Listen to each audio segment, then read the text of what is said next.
नमस्कार, मैं भरत पारिक फिर से एक नई वीडियो के साथ। और आज का अपना टॉपिक है इनहेरिटेंस। मैं बात कर रहा था इनहेरिटेंस की। What is inheritance? इनहेरिटेंस क्या होता है, इसके कितने प्रकार होते हैं, इसकी बात कर रहे हैं अपन। तो सबसे पहले अपन चर्चा कर लेते हैं इनहेरिटेंस की। मैंने अपने पिछले वीडियो के अंदर इनहेरिटेंस के बारे में बताया है। एक बार मैं दोबारा से बता रहा हूँ, अच्छे से मेरी बात को सुनना है। पुरानी परिभाषा क्या है? पुरानी क्लास की, यानी पुरानी पहले की क्लास, पुरानी क्लास की प्रॉपर्टी को काम में लेते हुए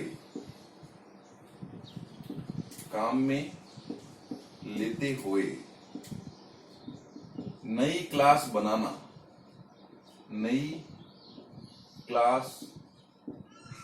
बनाना ही इनहेरिटेंस कहलाता है। इनहेरिटेंस कहलाता है पुरानी क्लास की प्रॉपर्टी को काम में लेते हुए नई क्लास बनाना ही इनहेरिटेंस कहलाता है। उम्मीद कर रहा हूं ये चीज आपको समझ में आई है परिभाषा।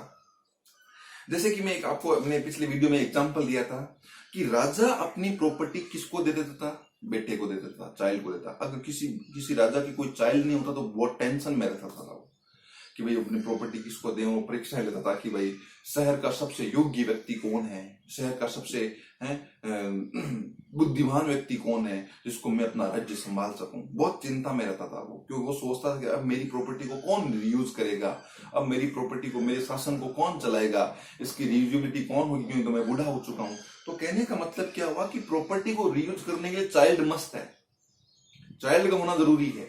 अगर चाइल्ड नहीं है तो प्रॉपर्टी रीयूज कोई कर ही नहीं सकता। मेरी बात सुना रही है आपको?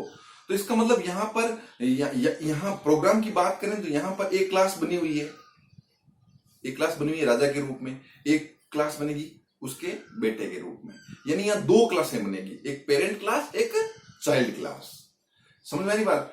तो हम क्या करेंगे इनहेरिटेंस में? हम इनहेरिटेंस में कुछ अलग से काम नहीं करेंगे, एक क्लास बनाएंगे।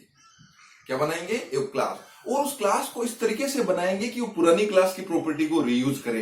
अब वो किस तरीके से करेगी रीयूज, ये तो मैं आपको प्रोग्राम से समझाऊंगा कि भाई इस तरीके से रीयूज करेगी। यानी नई क्लास, तो आपने क्लास बनाना सीख रखा है। क्लास कैसे बनते हैं? क्लास का नाम, क्लास ओपनिंग ब्रैकेट से ओपन होती है, क्लोजिंग ब्रैकेट विद सेमीकोलन से बंद होती है। क्लास के अंदर दो सेक्शंस होते हैं, private section, public section. Private के अंदर वेरिएबल, पब्लिक के अंदर फंक्शन। तो आपने पढ़ रखा है, क्लास बनाना आपको बहुत अच्छे से आता है। परंतु यहां पर या आपको क्या करना है, क्लास तो बनानी है, लेकिन क्लास इस तरीके से बनानी है कि वो पुरानी क्लास की प्रॉपर्टी को काम में ले ले, है ना? कैसे? एक एग्जांपल से मैं आपको बता रहा हूं।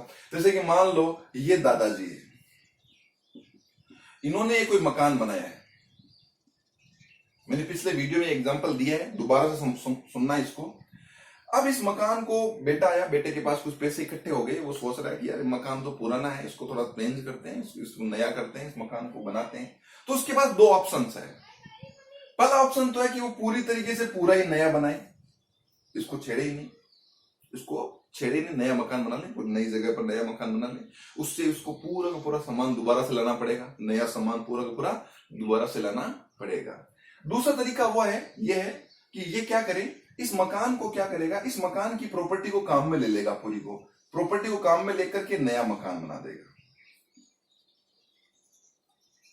ठीक है? तो ये है इनहेरिटेंस कि पुराने मकान की प्रॉपर्टी को काम में लेते हुए नया मकान बनाना ही इनहेरिटेंस कहलाता है। जैसे कि उदाहरण के लिए यहां पर ये क्लास है फर्स्ट नाम की। यहां पर आपने दो वेरिएबल ले लिए, फंक्शन ले लिए, रीड डेटा, डिस्प्ले डेटा। अब आप क्या करोगे? आपने सोचा कि ये क्लास तो केवल और केवल क्या कर रही है, दो नंबरों को इनपुट कर रही है और केवल प्रिंट कर रही है। तुम्हें तो दो नंबरों को जोड़ना था, अब जोड़ने का कार्य ये नहीं कर रही। सेम उसी प्रकार से ये मकान तो बन गया, लेकिन ये मकान आधुनिक प्रकार का नहीं है, तो ये अब अपनी आवश्यकताओं को पूरा नहीं कर पा रहा। उस समय कर रहा था। अब ये क्लास है, वो उस समय आपको केवल डिस्प्ले करना था तो डिस्प्ले कर दिया, लेकिन अब आप चाहते हैं कि आप दो नंबरों को जोड़ें। तो आपके पास दो तरीके हैं। तरीका ये पहला तो ये है कि आप क्या करें, इस क्लास को छेड़े नहीं, एक दूसरी क्लास बना दें, ठीक है? और दूसरी क्लास के अंदर दोबारा से वेरिएबल ले लें। तो आपको सारे के सारे नए वेरिएबल लाने पड़ेंगे। वही बात नया मकान बनाएंगे तो अगर आप इस मकान की प्रॉपर्टी को काम में नहीं लेंगे तो सारी चीजें आपको नहीं लेनी पड़ेगी। इसी तरीके से यहाँ पर दोबारा से आपको नए वेरिएबल लेने पड़ेंगे, फंक्शन भी आपको दोबारा से बनाने पड़ेंगे। परंतु आपके पास एक सुविधा है कि आप क्या करें, इस क्लास की प्रॉपर्टी को काम में अगर ले लेते हैं तो अब आपको वेरिएबल वगैरह की जरूरत नहीं पड़ेगी, अलग से वेरिएबल वगैरह की जरूरत लेने की आवश्यकता नहीं है। जो चीजें नहीं है केवल वही रखनी है आपको।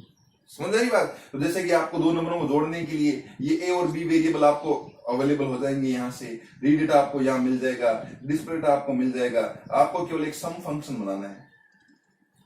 ठीक है, इसी तरीके से अगर आप यहाँ नया मकान बनाएंगे, इसकी प्रॉपर्टी को काम में लेंगे तो सारी की सारी चीजें आपको इस मकान से मिल जाएगी यहाँ पर। अब आपको कुछ नई चीजें जो आपको नया ऐड कराना है, केवल वही चीजें यहाँ लेके आनी है, बाकी की चीजें तो आपने यहाँ से काम में ले ली। इसे इनहेरिटेंस कहते हैं कि पुरानी क्लास की प्रॉपर्टी को, ये पुरानी क्लास है, इसकी प्रॉपर्टी को काम में लेते हुए नई क्लास बना देना ही इनहेरिटेंस कहलाता है। पुरानी क्लास की प्रॉपर्टी को काम में लेते हुए नई क्लास बनाना ही इनहेरिटेंस कहलाता है। Is that clear? अब यहां पुरानी क्लास का नाम है पेरेंट क्लास। क्या नाम है? पेरेंट। और यहां जो नई क्लास है उसका नाम है चाइल्ड क्लास। तो मिल गई ना प्रॉपर्टी चाइल्ड, यानी चाइल्ड को क्या होगी, सारी की सारी प्रॉपर्टी मिल गई। तो नई क्लास तो हम बनाएंगे, परंतु नई क्लास इस तरीके से बनाएं कि भाई प्रॉपर्टी इनहेरिट हो जाए। अब अगर उस समय अगर आप प्रॉपर्टी इनहेरिट करते हुए नई क्लास बनाओगे तो पहले वाली क्लास की सारी चीजें आपको मुफ्त मिल जाएगी, फ्री के अंदर, कुछ आपको अलग से लेने की जरूरत नहीं है। समझ में आई बात? ये होता है इनहेरिटेंस। तो इनहेरिटेंस का मतलब होता है to creating a new class, नई क्लास बनाना, reusing the property of existing class, पहले से जो एग्जिस्टिंग क्लास है उसकी प्रॉपर्टी को रीयूज करते हैं। एक बार तो यूज हो चुकी है, दादाजी ने मकान बनाया तो एक बार तो यूज हो चुका है, अब बेटा बना रहा है तो रीयूज होगा ही। ये क्या होगा? रीयूज। ये प्रॉपर्टी रीयूज होगी। तो रीयूजिंग, रीयूजेबिलिटी क्या कहलाती है आपकी? इनहेरिटेंस कहलाती है। एक छोटा सा वर्ड है reusability, is called inheritance. Reusability को हम इनहेरिटेंस कहते हैं। ठीक है, तो इनहेरिटेंस का मतलब नई क्लास बनाना, और नई क्लास इस तरीके से बनाना। अगर आप कह दो केवल कि नई क्लास बना देंगे वो इनहेरिटेंस नहीं, ये गलत हो जाएगी डेफिनेशन। नई क्लास बनाना, पुरानी क्लास की प्रॉपर्टी को काम में लेते हुए नई क्लास बनाना ही इनहेरिटेंस कहलाएगा। क्योंकि अगर आप केवल ऐसे नई क्लास बना देते हो, इसकी प्रॉपर्टी को आप इनहेरिट नहीं करते हो, तो अब आपको सारा काम फिर अलग से करना पड़ेगा दोबारा से। फिर तो दोबारा से मेहनत होगी, एक बार यहां होगी, एक बार और यहां होगी। तो ये आपका क्या कहलाता है? इनहेरिटेंस कहलाता है कि पुरानी क्लास की प्रॉपर्टी को काम में लेते हुए न्यू क्लास क्रिएट करना ही इनहेरिटेंस कहलाता है। Is that clear? उम्मीद कर रहा हूं ये चीज आपको समझ में आई है। आगे की चीजें पढ़ेंगे अपन अपने अगले वीडियो के अंदर।